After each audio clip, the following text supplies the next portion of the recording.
प्रदेश में एक लहर आ चुकी है एमआईएम की, वो लगातार हमसे जुड़ते जा रहे हैं। मेरी गाड़ी पर हमला हुआ, बोलो किसका सौदा किया? क्या मैंने अपनी जान का सौदा किया था? हमारी जो लड़ाई है वो अन्याय के खिलाफ है। क्या मेरे घर में भी बच्चे नहीं हैं? क्या मेरे पास मेरी ज़ईफ माँ नहीं है? 24 घंटे के अंदर मैं निकला, मैं जाऊंगा यूपी को। बताओ किस लिए निकला? क्योंकि मुझे मेरी जिम्मेदारी का एहसास है। ओवैसी साहब हर आदमी की आवाज उठाते हैं। मुझे मालूम कि अल्लाह ने मुझे मुकाम दिया है, मुझे उसकी जिम्मेदारी को निभाना है। मैं जो लड़ाई लड़ रहा हूँ उत्तर प्रदेश में, बेगुनाह लोगों को मारा गया तो सबसे पहले आवाज उठाने वाले असदुद्दीन ओवैसी साहब थे पाकिस्तान के खिलाफ। उस जमीन में जो साफ है उसको हटाओ, ताकि मेरे बाद जो नस्ल आएगी वो फसल उगाएगी उस पर इंशाअल्लाह होता। इतना ज्यादा बेतहाशा अपराध है यूपी के अंदर, यूपी को जंगल राज बना कर रख दिया है। देश में इतने सारे मंदिर हैं, वो सब के सब रजिस्टर्ड नहीं है। तो मस्जिद के सामने जाकर जय श्री राम कहेंगे। मैं उन लोगों को हिंदू ही नहीं मानता हूँ, भाड़े के टुट्टू लोग हैं। श्री राम अगर देखते होंगे तो वो लज्जित होते होंगे कि ये कैसे लोग हैं जो मुझे बदनाम करने पे लगे हुए हैं। हाजी गुलाम मोहम्मद साहब वो अपना भगवान बदलने की फिराक में भी लगे हुए हैं। मुस्लिमों ने उनको विधायक बनाया। वक्फ बोर्ड के मामले पर वो बोलते नहीं है, मुस्लिम का कोई भी मुद्दा हो वो नहीं बोलते हैं, लिंचिंग पे वो नहीं बोलते हैं। कि बीजेपी पार्टी कभी भी किसी मुस्लिम का भला नहीं कर सकती। समाजवादी की सरकार जब बनती है तो उसको यादव नजर आते हैं कि मुस्लिमों के पीछे समाजवादी पार्टी पड़ी है।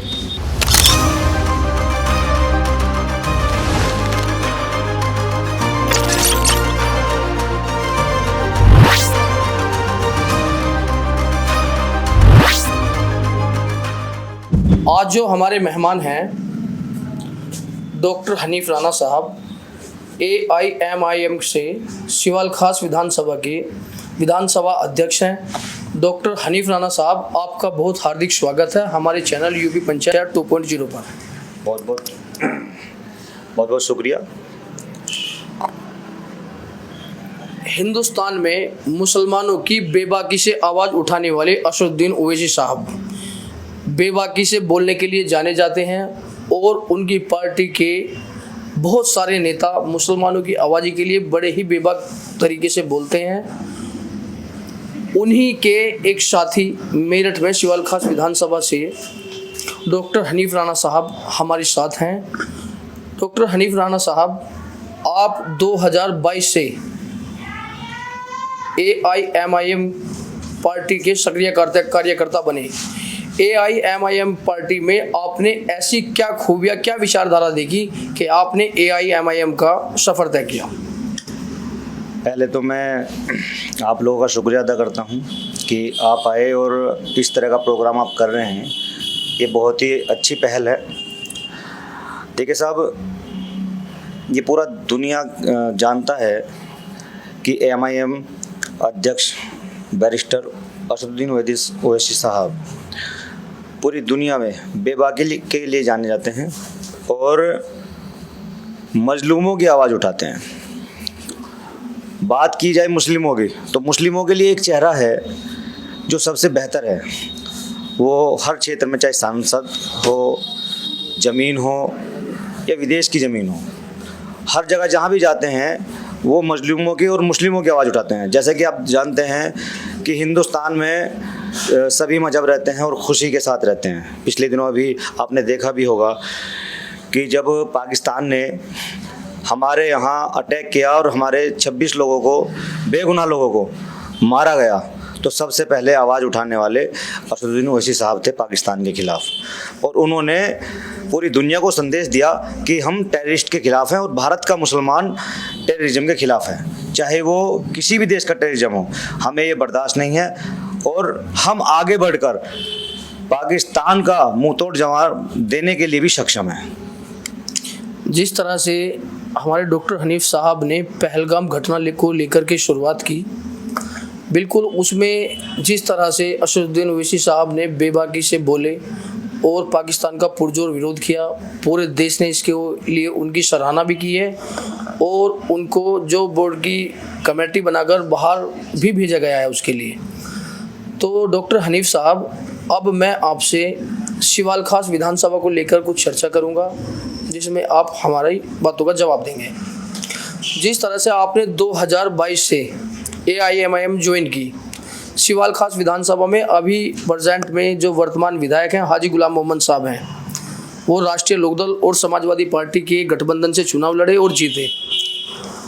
अभी राष्ट्रीय लोकदल पार्टी समाजवादी पार्टी का दामन छोड़कर एनडीए में शामिल हुई है। आप क्या कहना चाहेंगे हाजी गुलाम मोहम्मद साहब के विकास कार्यों को लेकर और उनका एनडीए में शामिल होना? देखिए मान्यवर, मैं हाजी गुलाम मोहम्मद साहब ही क्या, मैं तो सीधे सीधे रालोद के जो अध्यक्ष हैं जयंत चौधरी, उनके बारे में भी यही कहना चाहूँगा कि वो मौका परस्त हैं। हमेशा से उन्होंने मुस्लिमों का वोट लिया है और जब भी मौका मिलता है वो जाकर एनडीए को सपोर्ट कर देते हैं। यानी कि एक बात ये कहूँ कि मुस्लिमों के कंधे पर पैर रखकर वो जीतते हैं और फिर इन्हीं के कंधे को दबा के वो दूसरी जगह जहाँ उनको मुनाफा मिलता है वहाँ पहुँच जाते हैं। रही हाजी गुलाम मोहम्मद की बात, हाजी गुलाम मोहम्मद साहब भी इस बार आपने देखा भी होगा बड़े मौका परस्त हैं।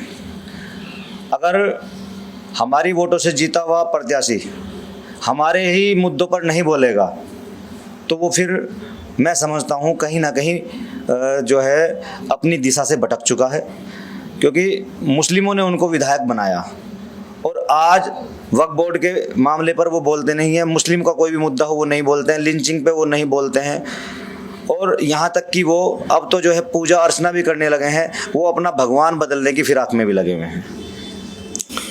जिस तरह से डॉक्टर हनीफ राणा साहब आपने हाजी गुलाम मोहम्मद साहब पर कई सारे आरोप प्रत्यारोप किए, इसी पर हाजी गुलाम मोहम्मद साहब विधायक जी का कहना ये है कि मैं समाज की सेवा एनडीए में रहकर भी कर सकता हूँ। मुझे ज़रूरी नहीं है कि मैं समाजवादी पार्टी या किसी और दल के साथ ही समाज की सेवा कर सकता हूँ। मैं अभी भी मुसलमानों के बीच में हूँ और लगातार विकास कार्य कर रहा हूँ।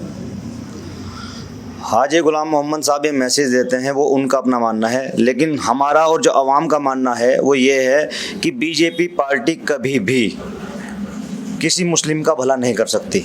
वो हमेशा तुष्टीकरण की राजनीति करती है और हमेशा से उसने मुस्लिमों को दबाया है। लिंचिंग के मामले पे बीजेपी बोलने को तैयार नहीं है। एक तरफ तो बीजेपी हमारे जो सदर साहब हैं उनको विदेश भेजती है पूरी दुनिया को ये दिखाने के लिए कि पाकिस्तान ने हमारे साथ गलत किया, और उसकी पैरवी हमारे सदर साहब कर रहे हैं और बहुत अच्छे तरीके से कर रहे हैं, पूरी दुनिया देख रही है। लेकिन दूसरी तरफ देखा जाए तो यही बीजेपी के नुमाइंदे, बीजेपी पार्टी के लोग मुस्लिमों की लिंचिंग कर रहे हैं। अभी कुछ समय पहले अलीगढ़ में देखा कि 4 लोगों की लिंचिंग करने की कोशिश की गई, पुलिस के सामने उनको बेतहाशा मारा गया बीफ के नाम पर, जबकि वो बीफ नहीं था, वो भैंस का गोश्त था और उनके पास बाकायदा उसका लाइसेंस था और परमिशन थी। लेकिन बावजूद उसके सपा मुखिया कुछ नहीं बोले। जयंत चौधरी जो मुस्लिमों के वोट से सांसद और विधायक बनते हैं, हाजी गुलाम मोहम्मद साहब के मुंह से 2 शब्द नहीं निकले।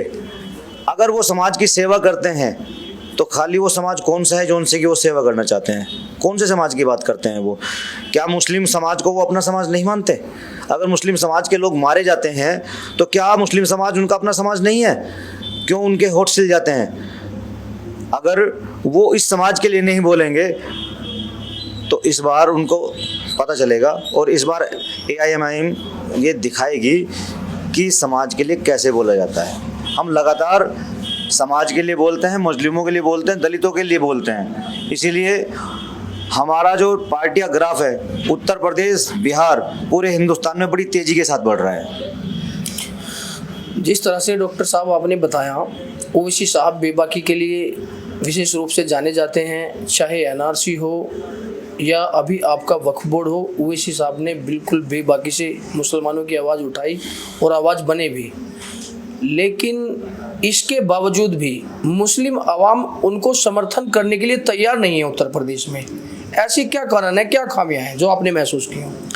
देखिए, हम लगातार प्रयास कर रहे हैं और एकदम से कोई भी चीज़ बढ़ती नहीं है। अभी आप उत्तर प्रदेश, बिहार में देखें, बिहार में कई पार्टियां हमारे साथ गठबंधन करने के जुस्तजू में हैं। वो पार्टी लगातार कह रही हैं कि हम बढ़ें, और मेरी मुस्लिम समाज से और दलित समाज से ये अपील है कि आपकी आवाज़ ओवैसी साहब उठाते हैं। और अभी पिछले दिनों लगभग पिछले 15 दिनों में हमारे साथ दलित समाज के लोग, पाल समाज के लोग और कई समाज के लोग तेजी के साथ जुड़ रहे हैं, जो हमारी पार्टी में पदाधिकारी बनाए गए हैं पश्चिम उत्तर प्रदेश में। और उत्तर प्रदेश में एक लहर आ चुकी है MIM की, वो लगातार हमसे जुड़ते जा रहे हैं। तो इस बार आप 2027 से पहले जो पंचायत चुनाव है, ग्राम प्रधान चुनाव है, BDC, जिलाध्यक्ष, ये जितने भी चुनाव हैं, इनमें आप देखेंगे कि MIM कितनी बढ़त के साथ आती है। और मैं तो मुस्लिमों से भी यही कहूँगा कि आप जब ओवैसी साहब का हाथ मजबूत करोगे तो दूसरी पार्टियां मजबूर हो जाएंगी हमसे गठबंधन करने के लिए। हमारा तो एक ही नारा है कि अगर आपको अपना हिस्सेदारी चाहिए तो आपको अपनी हिस्सेदारी लेने के लिए एक पटल पर, एक प्लेटफॉर्म पर मजबूती के साथ खड़ा होना पड़ेगा। और वो प्लेटफॉर्म जो है वो MIM पार्टी है, जो आपको एक प्लेटफॉर्म ऐसा देगी जिसमें आप शिक्षा की तरफ जाएंगे, आपको रोजगार मिलेगा, आपको जो है चिकित्सा वर्ग है उसमें भी आपको बेनिफिट मिलेगा। तो ये तब होगा जब आप ओवैसी साहब के हाथ मजबूत करोगे। शोषित, वंचित और पिछड़े, मुस्लिम, दलित, ये सब एकजुट होंगे तो MIM बढ़ेगी, और MIM बढ़ेगी तो फिर जो है सबसे हिस्सा मांगा जाएगा और हिस्सेदारी की बात होगी। सभी को हिस्सा तभी मिलता है जब आप अपना हिस्सेदारी दिखाते हो। 2024 लोकसभा चुनाव को लेकर बात करूंगा।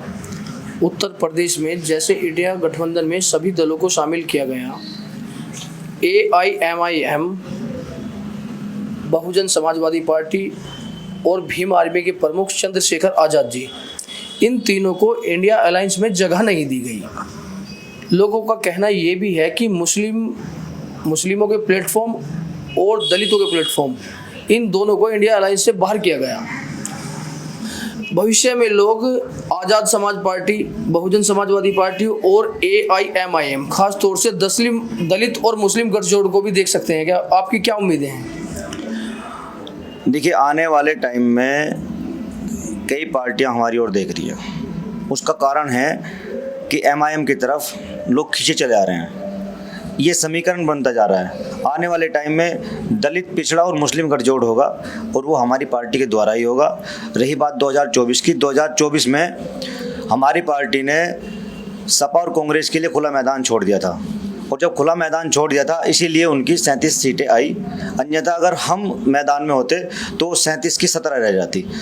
तो हमने दिखाया कि आप जाइए और जीत कर दिखाइए और सरकार बनाकर दिखाइए, लेकिन बावजूद उसके फिर भी PDA सरकार नहीं बना पाई। उसका कारण है कि इनकी जो राजनीति है वो कहीं ना कहीं BJP में दब के रह जाती है, कहीं ना कहीं अंदर से BJP को सपोर्ट करते हैं। लेकिन बहुत हद तक तो डॉक्टर साहब इंडिया अलायंस सफल भी हुआ, 43 सीटें जीते ओवैसी साहब के नाने से।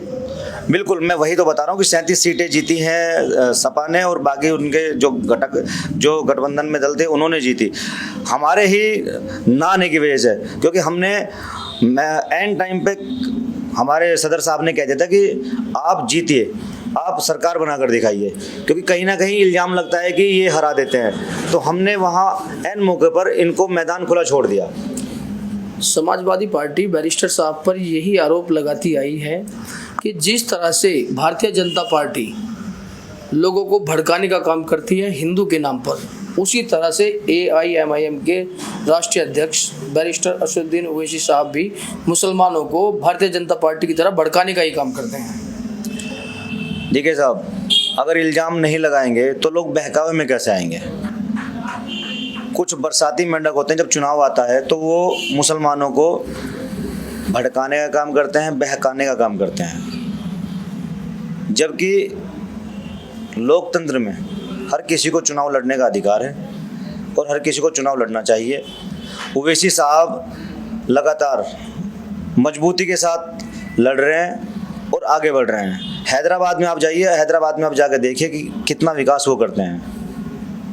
वहाँ मुस्लिमों के लिए उन्होंने स्कूल बनाए हैं, कॉलेज बनाए हैं, फ्री शिक्षा दिलवा रहे हैं वो, और फ्री चिकित्सा दिलवा रहे हैं। अगर उत्तर प्रदेश में हम मजबूत होते हैं और हम जीतते हैं और पार्टी बनाने में अहम भूमिका अदा करते हैं तो हम अपनी हिस्सेदारी मांगेंगे और हम मुस्लिमों के लिए, दलितों के लिए, पिछड़ों के लिए हक मांगेंगे। अब की बार जैसे ही 2027 में विधानसभा चुनाव आने वाला है, आपकी जो रणनीतियां हैं किस तरह से रहेंगी चुनाव लड़ने की? हमारी रणनीति यही है कि हम दलितों, पिछड़ों, वंचितों और मुस्लिमों को साथ लेकर लड़ेंगे। और इसी रणनीति के कारण लगातार लोग देख भी रहे हैं, और हिंदुस्तान में पहलगाम के बाद लोगों ने देखा भी है। जो लोग ऐसे थे कि सोचते थे कि खाली मुस्लिमों की बात करते हैं, उन्होंने पहलगाम के बाद देखा कि ये नहीं, मुस्लिमों की बात नहीं, पूरे हिंदुस्तान की बात करते हैं, हर वर्ग की बात करते हैं।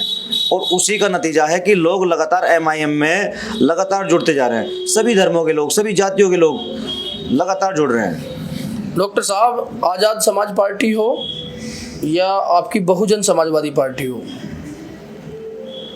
बैरिस्टर साहब इन दोनों पार्टी से गठबंधन कर सकते हैं 2027 को लेकर?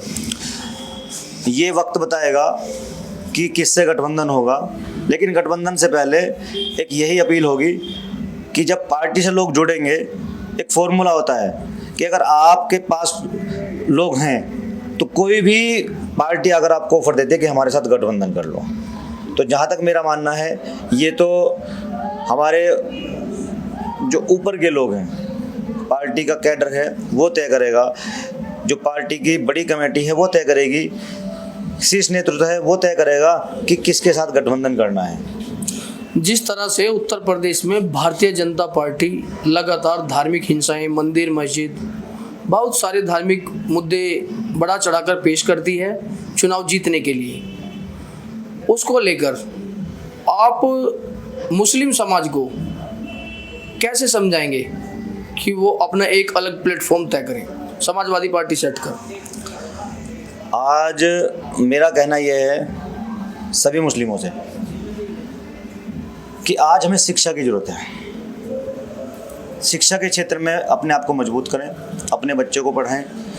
और समाजवादी ने 2012 में एक सिगुफा फूंका था मुस्लिमों के लिए कि 10% आरक्षण देंगे, लेकिन वो एक हवा निकला। जो कई वादे मुस्लिमों के लिए किए थे, वो वादे समाजवादी पार्टी ने पूरे नहीं किए। समाजवादी की सरकार जब बनती है तो उसको यादव नज़र आते हैं, और वो हर महकमे में, हर डिपार्टमेंट में यादवों की भर्ती करती है। मुस्लिम बेचारा बड़ा सीधा और भोला, बहुत ही भोला है, हर बार बहकावे में आ जाता है। कुछ गली के, कुछ मोहल्लों के, कुछ शहरों के जो नेता होते हैं वो बहका लेते हैं। तो मैं यही कहूँगा, मुस्लिमों के लिए मेरा यही संदेश है कि शिक्षा की तरफ जाएं। शिक्षा वो हथियार है, जब आपके बच्चे शिक्षित होंगे तो उनके पास बेहतर विकल्प होगा। वो बेहतर राजनीतिक कैरियर भी चुनेंगे, और वो बेहतर राजनेता की समझने की परख भी रखेंगे कि किस नेता को चुनना है और कौन नेता कौम के लिए बेहतर रहेगा। जिस तरह से बिहार में AIMIM के पिछले विधानसभा चुनाव में 4 विधायक जीते थे, वो भी AIMIM को छोड़कर RJD में शामिल हो गए थे। अभी वहाँ पर विधानसभा चुनाव होना है, वहाँ पर क्या फैसला लेंगे आप? जो लोग जीतकर चले गए वो मौका परस्त थे, और ये हर जगह होते हैं। हमने उनके जाने के बाद दुगनी ताकत से वहाँ काम किया है, और लोग वहाँ दीवाने हैं हमारे सदर साहब के, और वहाँ पर बात चल रही है। अभी हमें वहाँ कई पार्टी ऑफर दे रहे हैं कि हमारे साथ गठबंधन कर लो। आपको जल्द ही वहाँ जब चुनाव होगा तो आप देखेंगे कि किस तरीके से हमें बढ़त मिली है, और हम वहाँ कम से कम 50 सीटें जीत कर आएंगे, और सरकार में हमारी हिस्सेदारी होगी। बिहार में? जी बिल्कुल, बिहार में। वो वहाँ पर RJD से गठबंधन कर सकते हैं? जी बिल्कुल कर सकते हैं। अगर RJD गठबंधन करना चाहेगी तो RJD के साथ गठबंधन होगा।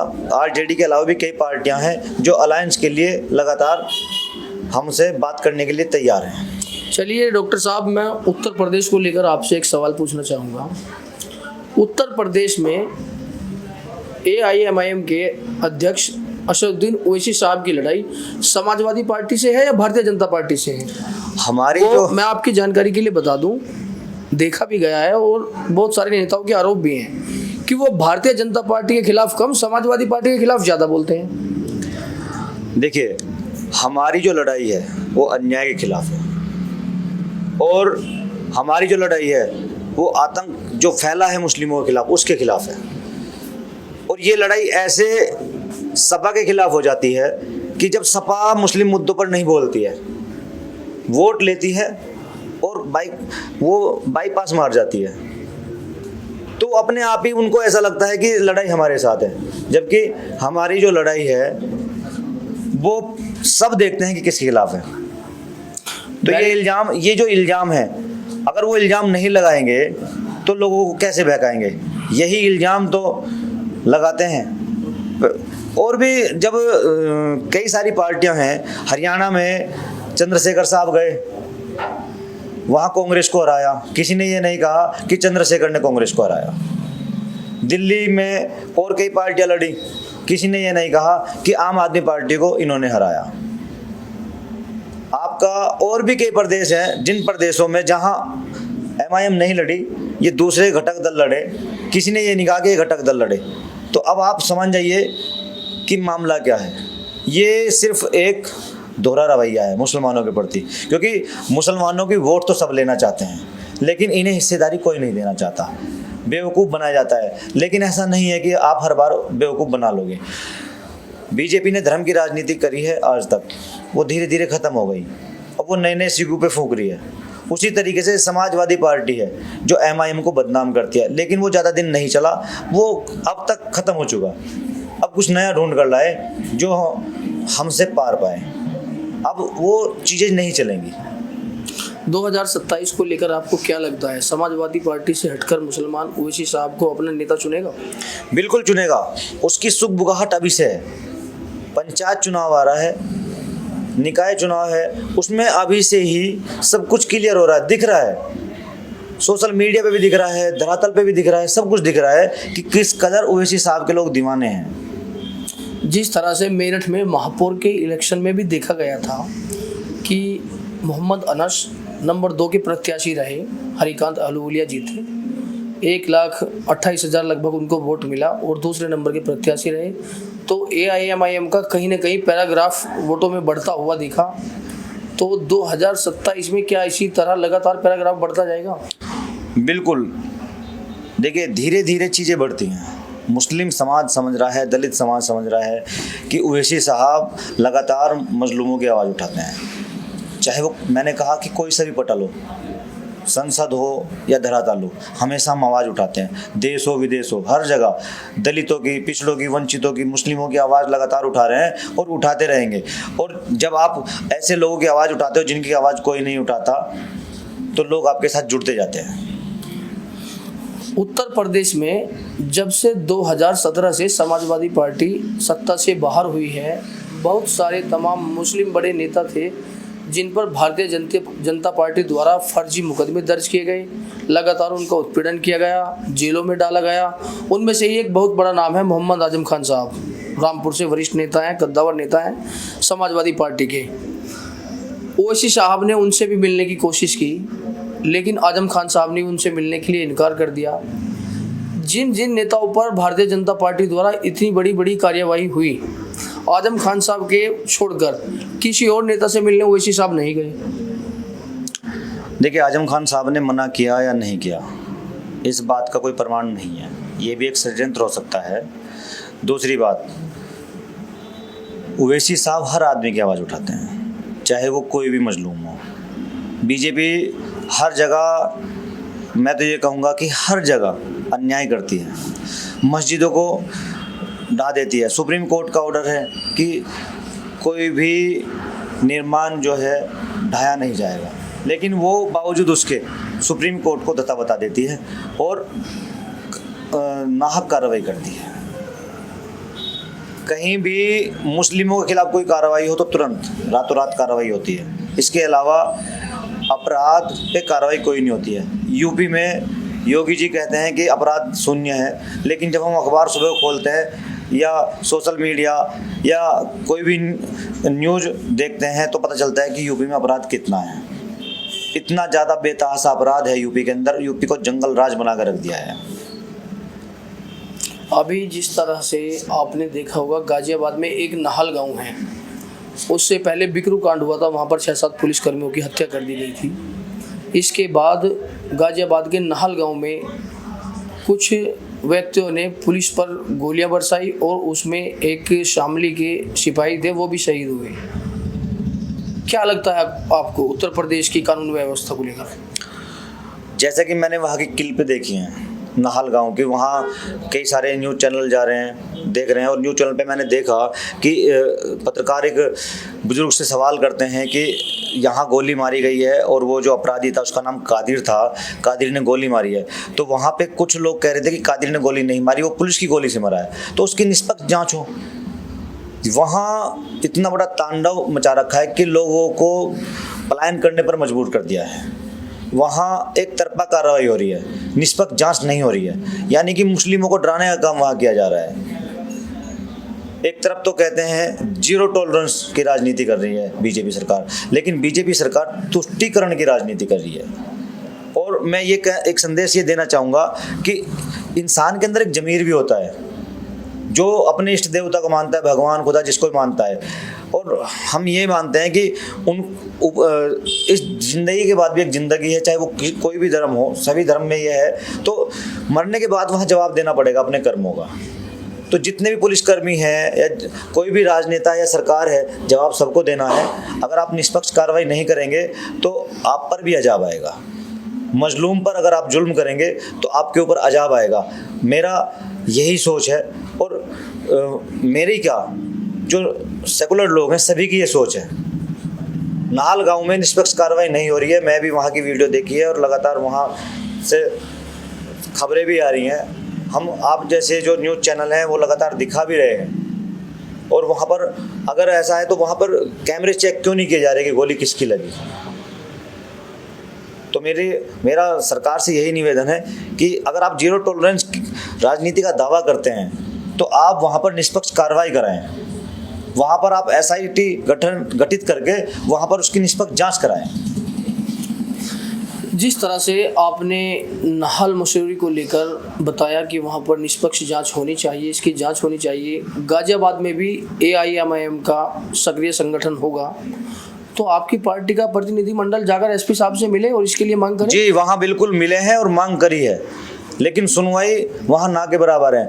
हमारी पार्टी के अलावा बहुत सारे संगठन हैं वहाँ जो जा रहे हैं, DM से मिल रहे हैं, ज्ञापन दिए जा रहे हैं, लेकिन बावजूद उसके एक तरफा कार्रवाई हो रही है। जिस तरह से आपने बताया कि आपकी पार्टी का संगठन वहाँ पर गया, प्रशासन की तरफ से कोई सहयोग नहीं किया गया?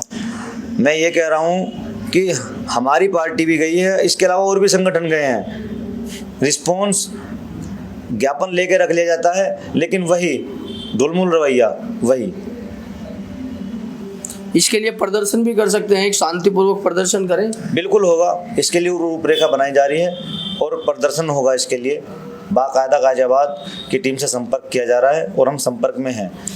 जिस तरह से नाहल के कुछ मासूम लोगों का भी ये आरोप लगता है कि जो लोग कादिर से बिल्कुल भी संबंधित नहीं हैं, उन लोगों को भी प्रशासन की तरफ से परेशान किया जा रहा है, तो इसके लिए आवाज़ बनिए आप लोग। बिल्कुल, हम इसमें लगातार संपर्क में हैं और इसके लिए जल्दी ही एक डेलीगेशन हमारा फिर से DM गाजियाबाद से मिलेगा और इसमें कार्रवाई की मांग रखेगा। अभी एक मदरसा को UP ईस्ट में तोड़ दिया गया, उसको लेकर महमूद मदनी साहब जो कि जमीयत उलेमा हिंद के राष्ट्रीय अध्यक्ष हैं, बड़ी ही बेबाकी से बोले। उनका कहना ये था कि सरकार या तो इस तरह की कार्यवाही रोके या फिर आमने सामने की लड़ाई के लिए तैयार हो। आप कैसे देखते हैं उनके इस बयान को? देखिए, मैं तो ये कहूँगा, आज मदनी साहब ने ये बयान दिया है, कल कोई और बयान देगा। मुस्लिमों से भी मेरी एक अपील है कि जितने भी आपके मदरसे हैं या मस्जिद हैं उन्हें आप रजिस्टर्ड कराएं। ये बहाने बना बना के तोड़े जा रहे हैं। देश में इतने सारे मंदिर हैं, वो सब के सब रजिस्टर्ड नहीं हैं। इतने सारे जहारवीर माड़ी हैं, वो सब के सब रजिस्टर्ड नहीं हैं। और वो रजिस्टर्ड हो या ना हो, वो लीगल हैं इलीगल हैं, वो उनका धार्मिक मामला है, हमें उससे कोई लेना देना नहीं है। वो किस तरीके से अपने मंदिर बना रहे हैं या अपने धार्मिक स्थल बना रहे हैं, हमें कोई आपत्ति नहीं है। हम ये कह रहे हैं कि जब हमें किसी के धार्मिक स्थानों से या स्थलों से कोई आपत्ति नहीं है, तो बाकी लोगों को भी हमारे धार्मिक स्थानों से या धार्मिक मसलों से आपत्ति नहीं होनी चाहिए। क्योंकि कुछ ही लोग हैं समाज के अंदर, कुछ लोग हैं जो तुष्टीकरण चाहते हैं। जबकि अगर किसी भी देश में, इतिहास गवाह है, आप इतिहास पढ़िए, किसी भी देश में तुष्टीकरण होता है, धार्मिक तुष्टीकरण देश को बर्बाद करता है। और हमारे सदर साहब धार्मिक तुष्टीकरण के खिलाफ हैं। हम धार्मिक तुष्टीकरण नहीं करते। आपने देखा भी होगा पहलगाम वाले मामले में सबसे आगे हमारी पार्टी है। पूरी दुनिया ने देखा है कि हम सबसे आगे हैं और पाकिस्तान को मुंह तोड़ जवाब देने का मादा हमारी पार्टी रखती है और हमारे समाज के लोग भी रखते हैं। भारतीय जनता पार्टी अपने चुनावी फायदे के लिए बार बार हिंदू मुस्लिम, कभी 80-20 की बात करते हैं, कभी मंदिर मस्जिद की बात करते हैं, पहले बाबरी की बात करते थे, अब मथुरा काशी की बात करते हैं, और बहुत सारे, कभी गोरक्षा को लेकर नए नए संगठन रोजाना स्थापित होते हैं, जगह जगह पर धार्मिक हिंसाएं करते हैं। आप कैसे देखते हैं इन सारी चीज़ों को? आखिर आपकी पार्टी मुसलमानों का पक्ष सबसे आगे बढ़ चढ़ कर रखती है। देखिए मान्यवर, बाबरी मस्जिद का फैसला आया, वर्शिप एक्ट, उस फैसले को भी सुरक्षित रखा गया और उस फैसले में भी धार्मिक भावनाओं के आधार पर फैसला दिया गया। जबकि ASI की रिपोर्ट में ये देखा गया कि वहाँ पर मंदिर होने के प्रमाण नहीं मिले, कोई भी मंदिर होने के प्रमाण नहीं मिले। बावजूद उसके मुस्लिमों ने अपने हिंदू भाइयों का दिल रखते हुए इस फैसले को स्वीकार किया।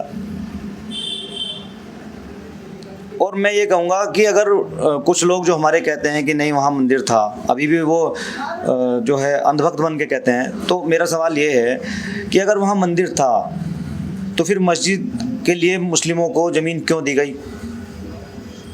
नंबर 2, अगर वहाँ मंदिर था तो उसी जगह मंदिर क्यों नहीं बनाया गया? उससे हटके मंदिर क्यों बनाया गया जहाँ मस्जिद थी? दूसरे, आपने कहा कि इसके अलावा भी काशी मथुरा कई सारी मस्जिदों का, ये वर्शिप एक्ट का खुल्लम खुल्ला उल्लंघन है। ये तुष्टीकरण की राजनीति है। बीजेपी लोगों को डराती है, धमकाती है, मारती है, लिंचिंग कराती है। ये तुष्टीकरण की राजनीति है। मुझे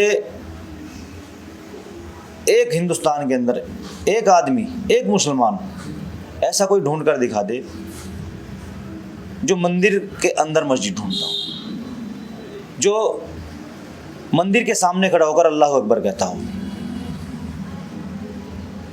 मुसलमान सेकुलर है, हिंदू भी सेकुलर है, लेकिन हिंदू धर्म को बदनाम करने वाले कुछ ठेकेदार, कुछ लोग जो देश में नफरत का माहौल बनाना चाहते हैं, वो इस कदर माहौल बनाने की फिराक में रहते हैं कि कोई त्योहार हो तो मस्जिद के सामने जाकर जय श्री राम कहेंगे। जबकि ऐसा नहीं है कि मैं उन लोगों को हिंदू ही नहीं मानता हूँ, वो सिर्फ बीजेपी के लिए काम करने वाले भाड़े के टट्टू लोग हैं जो मस्जिद के सामने जय श्री राम कहते हैं, मस्जिद पे भगवा झंडा लहराने की कोशिश करते हैं। वो हिंदू नहीं हो सकते, क्योंकि हिंदू धर्म में कहीं नहीं लिखा कि आप दूसरे के धार्मिक स्थल पर जाकर श्री राम को बदनाम करो। और श्री राम जो कि पुरुषोत्तम राम कहा गया है जिन्हें, वो हिंदुस्तान में रहने वाले जितने भी, चाहे वो किसी भी धर्म से ताल्लुक़ रखते हों, वो सबके पूर्वज हैं। मुसलमान भी उनकी इतनी इज्जत करते हैं जितनी हिंदू करते हैं। हम मुस्लिम राजपूत हैं और श्री राम राजपूत थे, हम भी उन्हीं की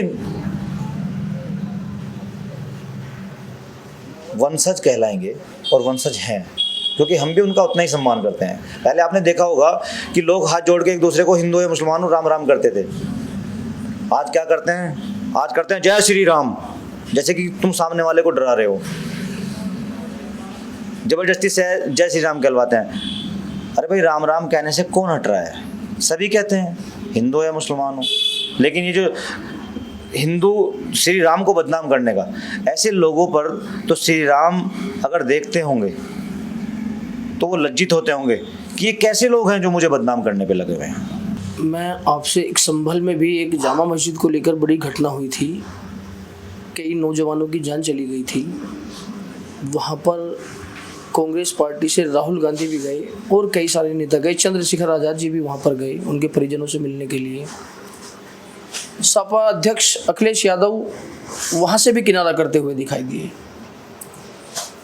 समाजवादी पार्टी खुलकर वहाँ पर मुस्लिमों के समर्थन में नजर नहीं आई।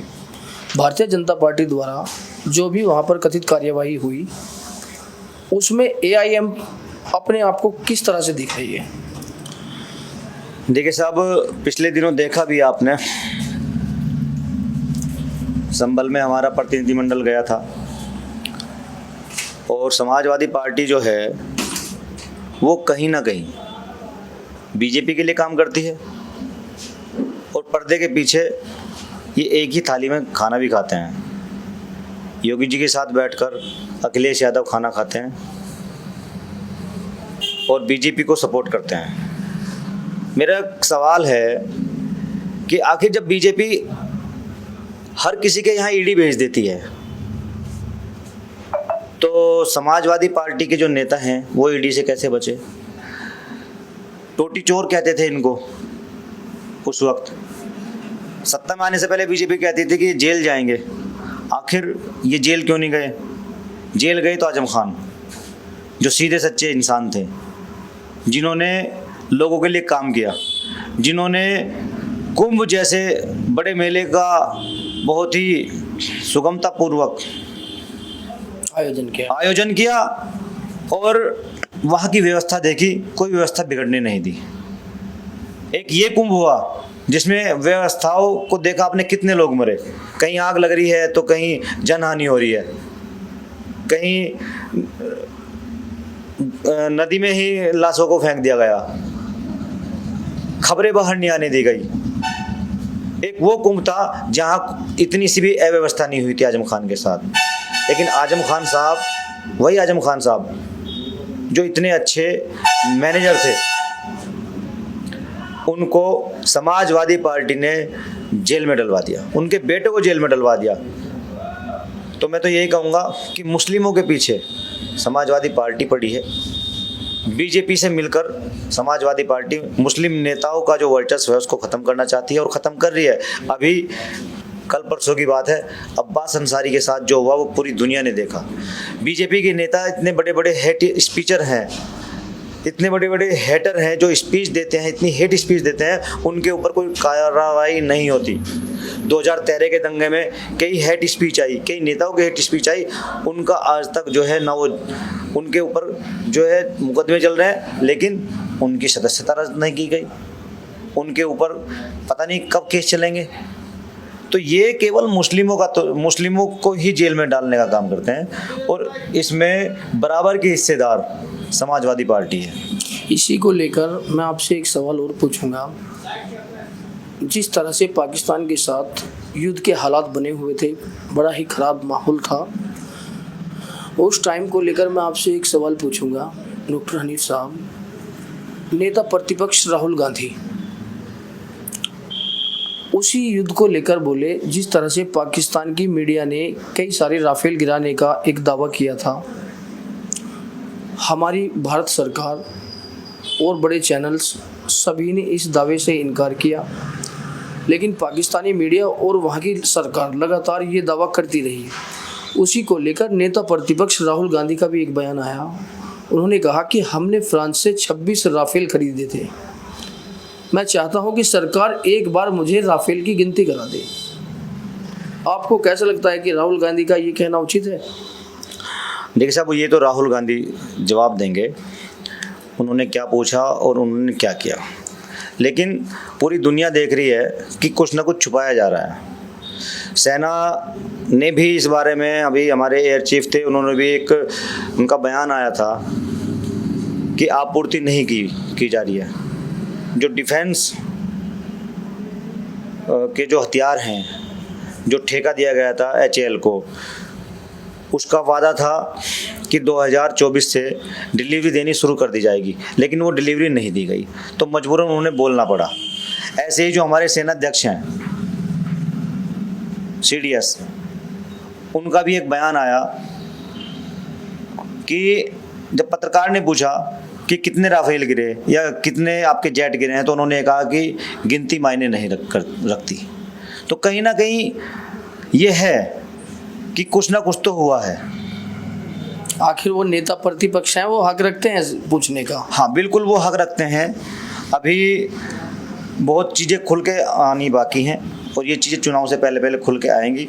और नेता प्रतिपक्ष ही नहीं, देश का एक आम नागरिक भी ये पूछने का हक रखता है, क्योंकि अगर एक आम नागरिक एक बिस्किट खरीदता है तो वो भी सरकार को टैक्स देता है। नेता प्रतिपक्ष हो या आम आदमी हो, हर आदमी सवाल करने का अधिकार रखता है। आपको नहीं लगता कि भारत सरकार को नेता प्रतिपक्ष के सवाल पर जवाब देना चाहिए? बिल्कुल, सबके सवालों पर जवाब देना चाहिए और प्रधानमंत्री मोदी को आकर इस पर जवाब देना चाहिए। और पहलगाम के लिए संसद में एक विशेष सत्र बुलाना चाहिए, उस पर चर्चा होनी चाहिए और देश को बताना चाहिए। जब पूरा देश पहलगाम के मुद्दे पर सरकार के साथ खड़ा है तो सरकार आखिर क्यों भाग रही है? सरकार को जवाब देना चाहिए और देना होगा।